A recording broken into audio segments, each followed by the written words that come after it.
This is Pet Life Radio. Let's talk pets. Welcome to Animal Rights on Pet Life Radio. This is your host, Tim Link, and I'm so glad you're joining me today. Got a wonderful guest, a first-time guest, and a very exciting book. We've got author Brandon Wainwright coming on. He's going to talk to us about his book, Tyson's Gift, How an 8-Pound Canine Became a Man's Greatest Spiritual Guide. So this is right up my alley, as everybody knows. So I look forward to talking to Brandon a little bit about the book and his journey. And we'll sort of take it from there. So everybody hang tight. We'll come back right after this commercial break. You're listening to Animal Rights on Pet Life Radio.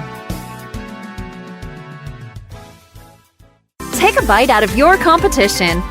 Advertise your business with an ad in Pet Life Radio podcasts and radio shows. There is no other pet-related media that is as large and reaches more pet parents and pet lovers than Pet Life Radio. With over 7 million monthly listeners, Pet Life Radio podcasts are available on all major podcast platforms, and our live radio stream goes out to over 250 million subscribers on iHeartRadio, Odyssey, TuneIn, Stitcher, and other streaming apps. For more information on how you can advertise on the #1 pet podcast and radio network, visit PetLifeRadio.com/advertise today.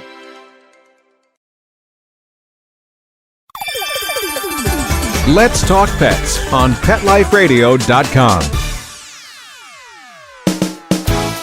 Welcome back. Welcome back to Animal Rights on Pet Life Radio. Joining me now is author Brandon Wainwright and his new book, Tyson's Gift, How an 8-Pound Canine Became a Man's Greatest Spiritual Guide. Brandon, welcome to the show.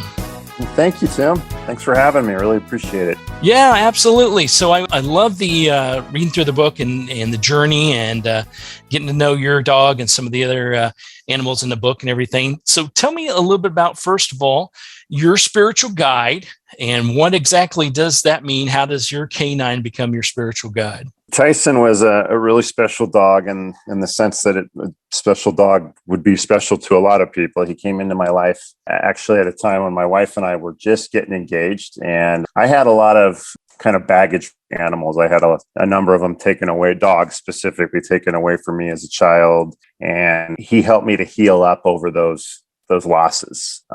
And we grew close very quickly, although he put me through the ringer in order to win over his trust. It took me about 2 months to really win him over, which I can't even believe it took that long as it ended up being.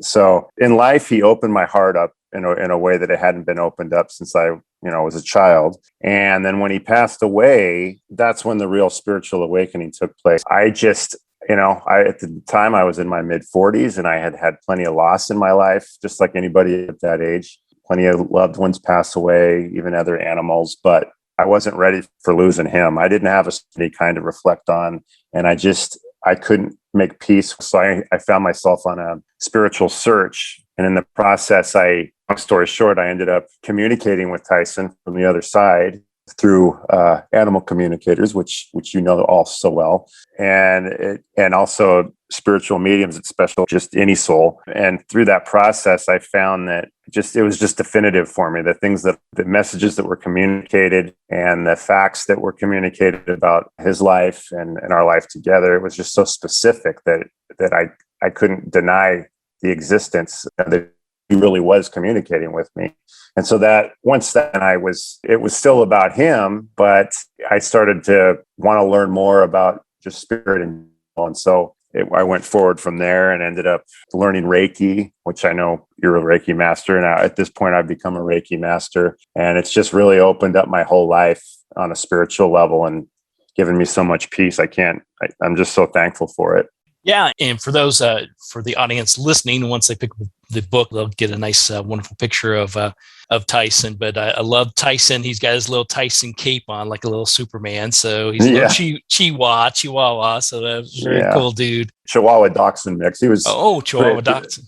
3/4 Chihuahua, quarter Dachshund. So I'm sure he reminded you of that every day. It was a perfect mix. So when you, before all this happened, you said you sort of, I'm assuming part of the grieving process, trying to understand it and connect with him. Do you feel you were a very spiritual person before this, or religious person, or somewhere like most of us we'll say in our 40s that are still trying to figure it all out? I would say that I was spiritual, but I didn't have any specific beliefs, or even, it wasn't something that I thought I would have told you that I was spiritual, but at the time, the reality I wasn't really paying all that much attention to it. In terms of religion, I was raised in an agnostic household. So I would say, especially my dad was spiritual, but there was no structure to it. We never went to church, except for a real brief period when I was in high school. And so I didn't have that background, although I did try religion on a number of different times. I tried several different religions, and none of them really took. I wanted to be a part of them. I wanted to be a part of the spiritual communities, but I couldn't buy into the specific beliefs of each of them. And so I struggled mightily too, because at one point I was engaged to a woman who was very religious, and ultimately the fact that I wouldn't convert, although I did try to convert, it caused us to break up. So it wasn't anything that I was unfamiliar with, but I had come to a place where I had just accepted that I didn't know what was out there for sure. I believed that there was something, but I didn't have any specific belief about it. And I was okay with that. I had just come to the conclusion that I was never going to know, and that's okay. And I shouldn't be down on myself about that. But, when Tyson passed away, and the thing is, as I processed through this, it was very organic. I didn't think of it consciously until, it took a couple of days of grieving before I realized that I was struggling with making peace with where he was at. And that was really what initially sparked the whole thing and got me reading the books that I read that, kind of gave me liftoff, if you will. And that's part of that overall healing process. I do, in addition to the Reiki master work and communicating with animals and lost animal work, a big part of what I do for clients and their animals is the process of what happens when an animal is, how do you know when it's time for the animal and what are their wishes when that time is to transition? And then how do you process it afterwards? Because it's our human nature to beat ourselves up over everything. Whether we think we're the most enlightened person in the world or Zen person in the world, we're not, because we're always going to beat ourselves up. And especially when it comes to our animals, because unless you open yourself up to be able to connect with them and communicate with them, you don't know. And so afterwards, it's very common to say, did I do the right thing? Did I do it too soon? After? Where is he? Is he at? Is he going to come back around? Did I do too much? Did I do too little? So all these things, and part of that whole grieving process is there's really no timeline. It's your journey and it's your process, and you have to go through what makes you whole and heal, and turns those sad tears into happy tears. And that's the thing I always try to relate to people. Absolutely. I mean, yeah, it's definitely an individual process. Fortunately for us, with Tyson, he had a brain tumor that we had, tried to deal with for not actually. It was only maybe about 4 months ultimately that we were really dealing with it on a acute level. So, but it was very clear that it was the right thing. We didn't struggle with that decision. It was just a matter of, dealing with it, dealing with the whole process of it. So, but even, here it is. He passed away August 19th, 2000, or no, not August, April 19th, 2018. So, here it is over 2 years later, and time flies. And I had a book signing over the weekend, and so I had a big poster up of the book cover, and Tyson's there looking back at me as I'm reading, pages from the book. And I looked into his eyes on the poster, and it made me get a little melancholy even now. Yeah. So it's still processing even now. Absolutely. Absolutely. So when you're on this journey and you're trying to make sense of it all, and you're reading books and you're contacting, I'm assuming before this, you had not really thought much or haven't contacted, animal communicators and spiritual guides and healing masters, or was that part of something you had done for yourself or others later? Yeah. No, not at all. To be honest with you, I didn't even know about them. I read the book Animals and the Afterlife by Kim Sheridan. And it's the reason I read the book was because I realized that I was struggling with making peace with him in the afterlife. So I went on Amazon and I punched in Animals in the Afterlife specifically, and that title came up. And so, and I wasn't looking for necessarily any answers. I was just looking for some peace of mind, that even if it was fiction, I was just looking for something that made me feel better. And in the book, as you know, I'm sure you've read it, Sure. It had all these real life experiences that she had with animal communicators, reincarnation of different pets that she had. And it was so compelling that I thought, well, either she's literally crazy or this is true and it's really worth checking into. At first, the thing that motivated me the most was the idea that I could get him to come back to me. You know, I wanted to, and I pretty much begged him to when I had my sessions, which, you know, I know any spiritual metaphysician will tell you that they're not going to come back if it's not part of, you know, in their spiritual best interest. But still, I was just begged him, you know, if it's good for you, it would be good for me. So please come back. But then, you know, in the process, I found that there was a whole new spiritual world out there that I just hadn't really connected with. And it was something that I really, really wanted to pursue. So the motivation of that pain really brought me into a whole exciting new world. Yeah, absolutely. So do you think during this, I mean, was there one big aha moment, or was it a collection of, reading the books and the material and talking to various people and doing their readings and consulting with those that do this on a regular basis? Was it a collection of things? It was, you know, it's definitely a collection of things, because I was, you know, I'm a police officer by trade. So, you know, I'm not that I'm closed-minded or anything, but definitely I was skeptical of all things. I was open, and I actually wanted to believe in it, because I wanted to believe that Tyson, you know, was still there. But I wasn't gonna. It wasn't going to be something I was going to allow myself to just jump into out of desperation, out of emotional desperation. It was going to have to be something that it was, at least to some extent, proven to me. And so the first session, well, I had a couple animal communicator sessions where it really didn't convince me, actually. They were great, but they weren't specific enough to him to convince me, which, you know, as I was going through that process, thinking, well, what did you expect? You know, it's not, their job isn't to convince you. So, but when I got to the third one, I told Lady Sandy Casca, she's in the book, you know, that I'm open, but I am skeptical. And the first two sessions didn't really knock my socks off. If anything, they left me more skeptical. So what ended up happening with that one was that she was so just amazing. She described my relationship with him, my wife's relationship with him, my daughter's relationship with him. My wife's and ours were subtly different, but they were different nonetheless. And she hit it nail on the head when she described it. And my daughter's was definitely very specific. And so I was like, whoa, there's no way you could know this unless you were like part of our family. And then Tyson had a bum leg. And so I asked her about his leg, and she right away said, oh, his rear right leg, right? And she described to me what she believed was going on based on what he was telling her. And it made so much sense. And so I wouldn't say I was fully convinced at that point, but that was the first time that I really felt myself believe, because I felt it in my gut that this was real, you know, and it was so convincing. After that, I had a session. It kind of unfolded, and I explain all this in the book, but I had a session with a medium, spiritual medium, who's since become a friend of mine, extremely talented, but not somebody. And by the way, the first one, like you, she found herself doing this stuff late in life. So she actually still practices law.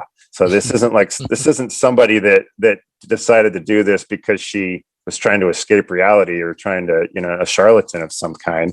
That this is something that called to her. And the medium, she's an interior designer who has her own firm and still has her own firm, although she's become doing more and more of this stuff. But she always had the gift, and she kept it in the closet, though, because she was afraid of ridicule. And it just kind of exploded in her. And she was referred to me by a friend of mine. And when I went for that session, I did it mostly out of curiosity and just in the spirit of exploration. And in that session, I I communicated with my grandmother, my uncle, my aunt, and Tyson. And the communication with Tyson was even more specific than it had been. It was way more convincing than the first one.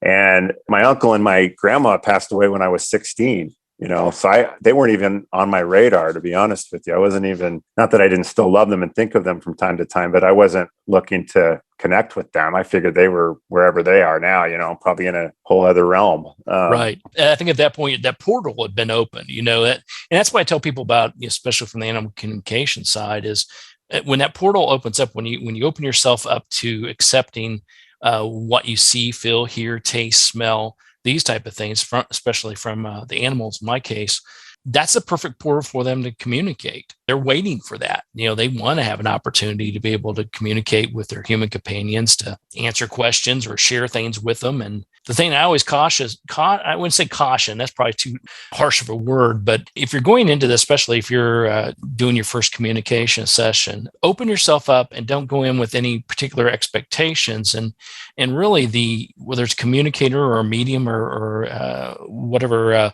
they practice, they're receiving information and working as a conduit between you and whoever they're communicating with, or your animal in particular.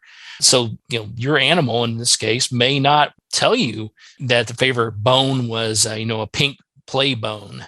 That may not even be important to them, but they may share that just to let you know that, yeah, that's me. That's me. I'll tell you which one of the play toys I like the best. That way you'll know it's me. And then I can tell you some things that I really want to tell you. So I always tell people to open themselves up to it. And because if you go into anything, it's just like life. If you go anything with your guard up, then you'll never be able to feel anything. You'll never be able to accept anything that comes your way. Yeah. I would say that I wouldn't say my guard was up, but I definitely was skeptical. And that's, I had a lot of misconceptions about what a spiritual medium or intuitive, how they received information too. I pictured it being very, like, basically they're watching a high definition movie and it's very precise and everything should come through. But I've come to realize through my own practices and I've also done quite a few, sessions since along the way, and every intuitive has a certain gift, and they all have different levels of ability, and they have their own ways that they see the world. Some are very visual, some are very auditory, and you have, like you said, you have to go into it with a very open mind and take what's given, because maybe at that point you're not meant to hear certain things that you would like to hear, Exactly. So yeah, I wish I had known that when I went in, because it would have made them process so much easier. Exactly.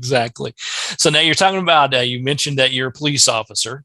And had you tried to hide or downplay your spiritual journey until the book came out, or were you open with your colleagues and even friends and family? And if so, how did they, or how are they processing it now?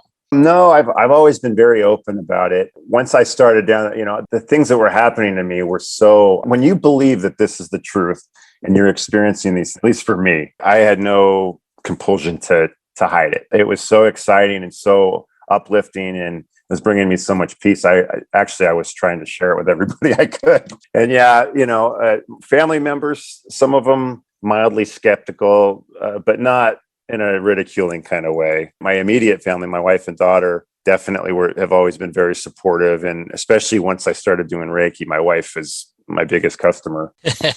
and even my daughter comes to me and asks me for it. She's only 12 at this point. So, but my police colleagues, I think they probably make fun of me behind my back, but not in a malicious kind of way. But I've had quite a few different experiences with them where I've offered them Reiki and worked on them and had them like kind of dumbfounded, and so they definitely, quite a few of them are very open to it. Even the ones that kind of look at me with the raised eyebrow, it's not that they don't believe, it's just that they've never had any of those experiences themselves, at least not that they're conscious of. And so they don't put me down. Fortunately, I've been a cop for a while, so I'm not brand new. So they're not thinking that I'm some weirdo that they can't trust, No hazing, no rookie hazing here. No, yeah.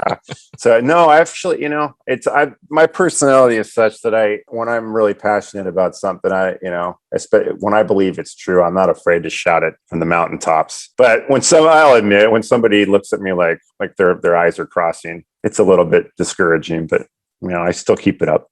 You hit it right on the head. It's a journey. Everybody has their own journey, and we resonate and vibrate at our own level. And there's no level that's higher or lower. We just vibrate at our own level.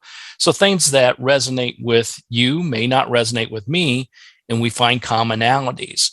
But like you had mentioned, things, especially those that are wanting to communicate with their loved ones and their animals that have passed, those that need Reiki. Reiki's been around for thousands of years, and it's now becoming better and better known. It's being practiced and taught at major hospitals and universities.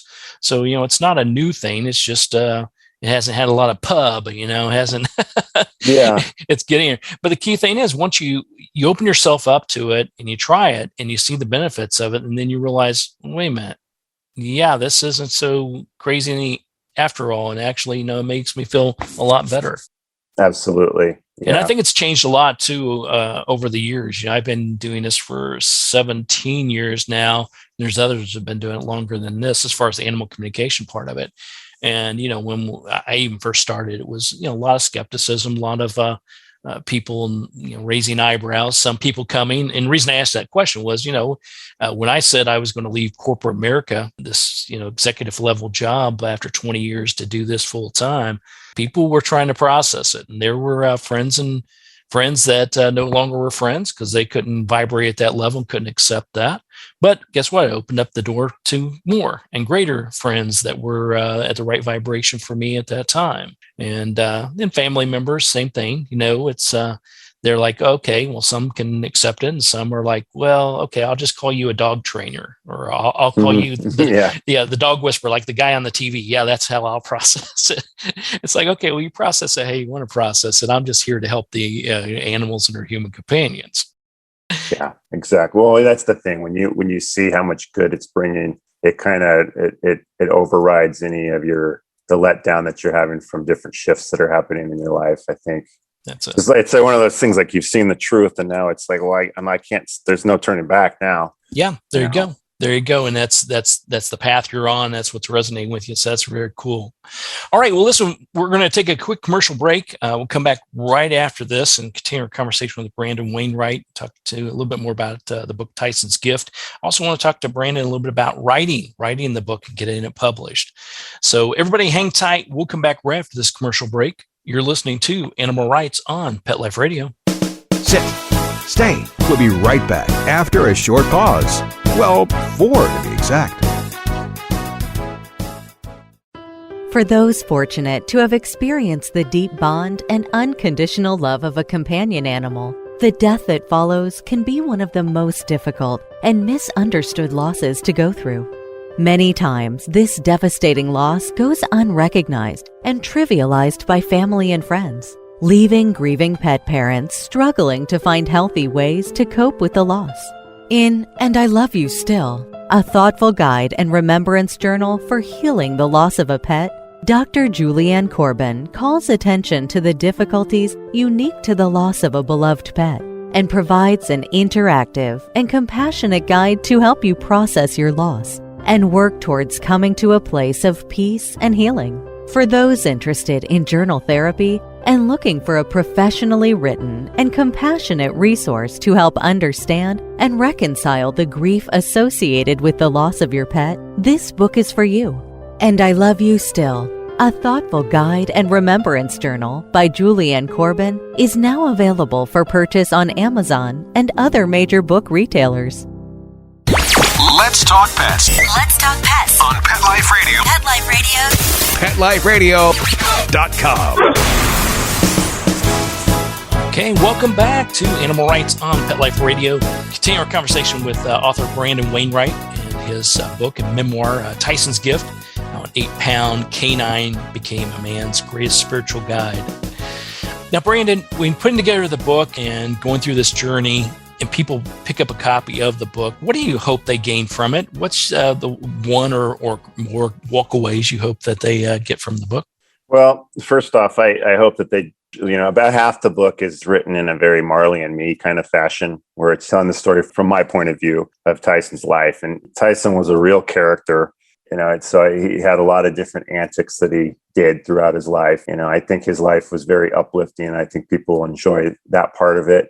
Animal lovers anyway, anybody that ever had a pet, I think will be able to relate to that. But beyond that, the main theme that I'm hoping people walk away at least with some compelling thought about it is that we live on.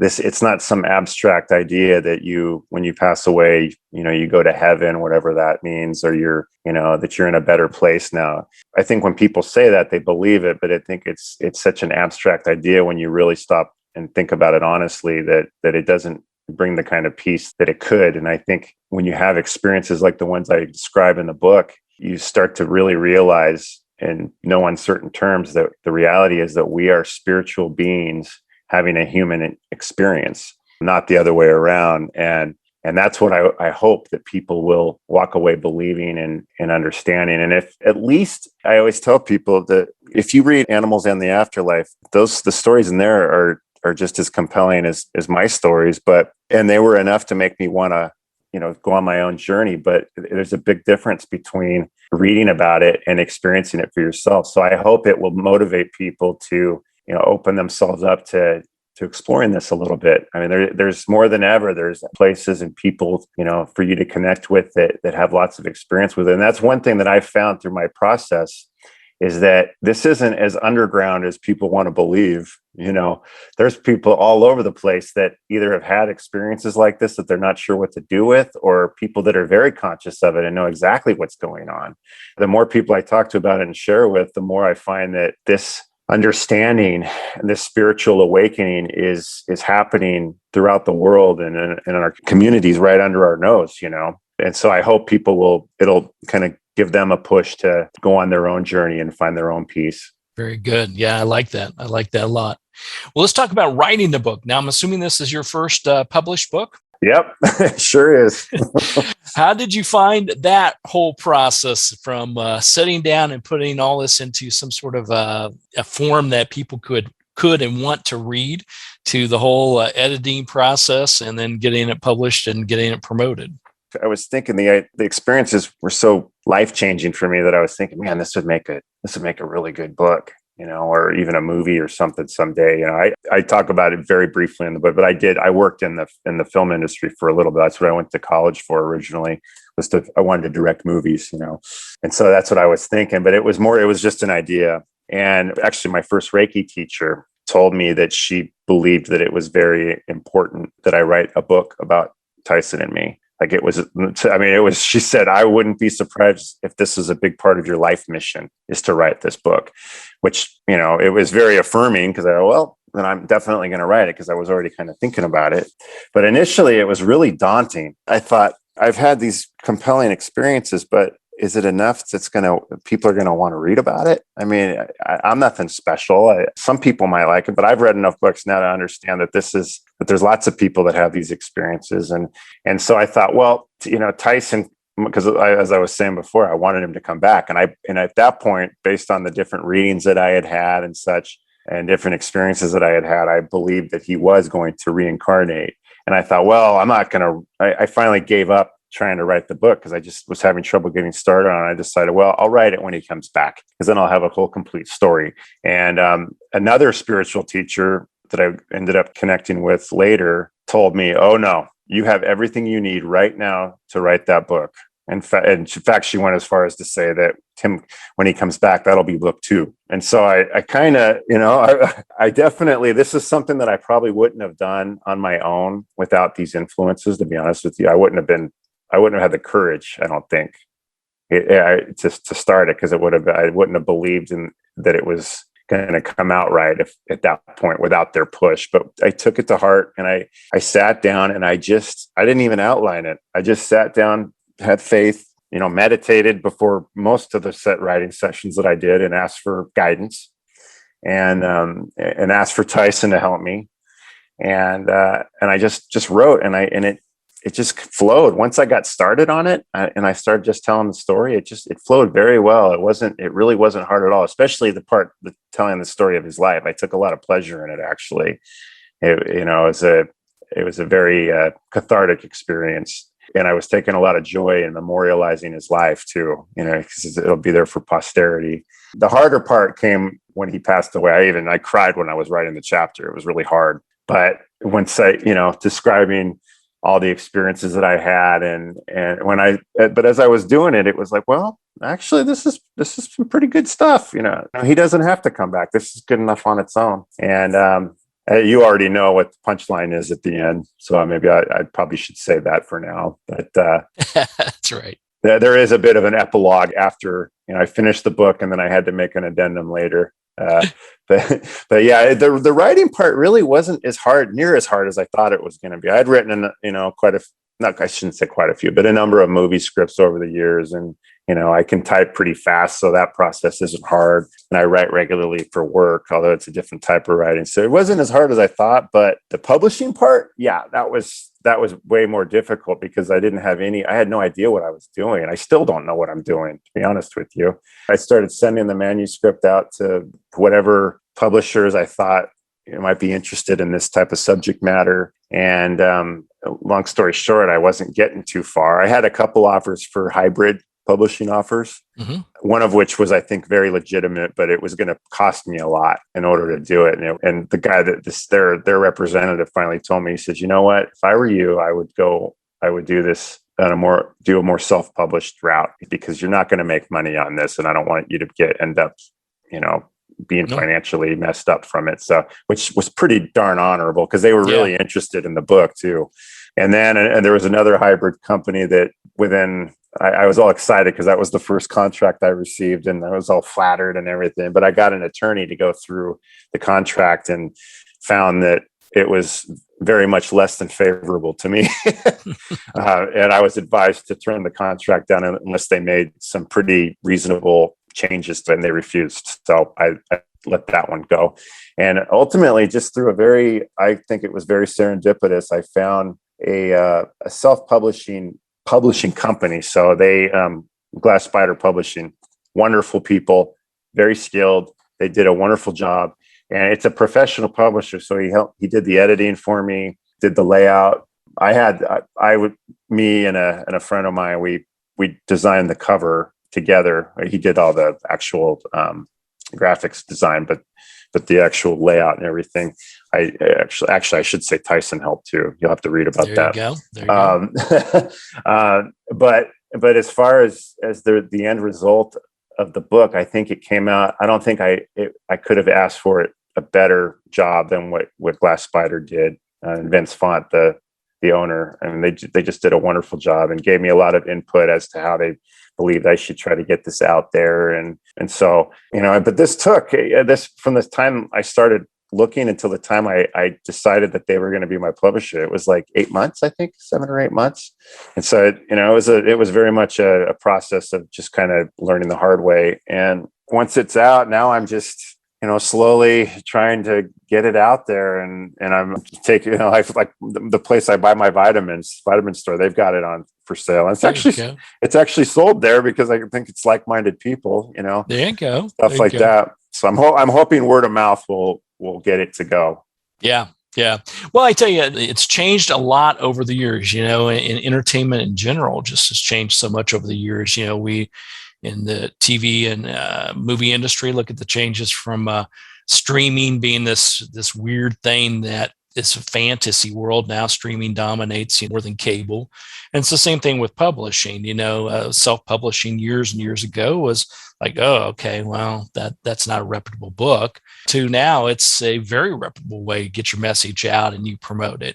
So it's one of those things where you have to decide what you want from the book, what's the message, and how do you want to get the message out there. And that doesn't always mean that you have to find an agent and have them, spend a week promoting your book and then move you on to the next one.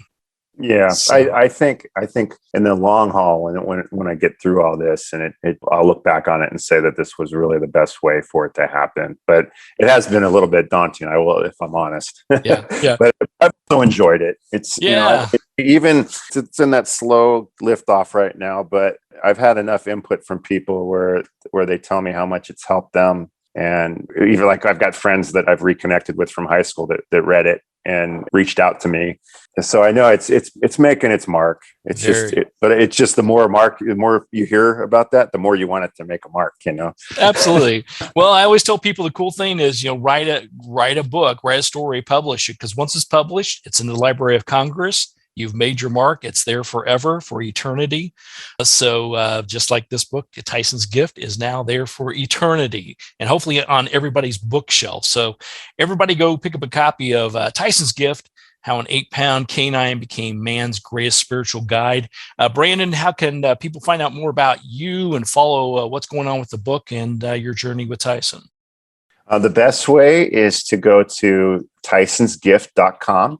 TYSONSGIFT.com. That's my webpage, and you can read all about the book. There's a link there that takes you to Amazon, to the Amazon page where you can buy it. It's also on barnesandnoble.com and a number of other booksellers. That would probably be the easiest way. And people can also, if they choose to, they can reach out to me through that there's a contact us page on there, and they can email me if they want to. Very good. But that's the simplest, is tysonsgift.com. All right. Sounds great. Well, everybody definitely go out and pick up a copy of the book, Tyson's Gift, How an 8-Pound Canine Became a Man's Greatest Spiritual Guide by Brandon Wainwright. Brandon, hey, congratulations on the book. Next time you chat with Tyson, tell him I said, hey, and I'll look forward to chatting with you somewhere down the road. Reach out yourself. That's right. I can do that. All right, my friend. I appreciate that very much. So good luck with everything, and we'll talk to you somewhere down the road. Okay, Tim. Thanks so much for having me. I really appreciate it. Thank you. Well, we're coming to the end of the show today. I want to thank everyone for listening to Animal Rights on Pet Life Radio. I want to thank the producers and sponsors for making this show possible. So if you have any questions, comments, ideas for the show, drop us a line at petliferadio.com. And while you're there, check out all the other wonderful hosts and shows. It's a cornucopia of great animal entertainment, so everybody will enjoy that. It's at petliferadio.com.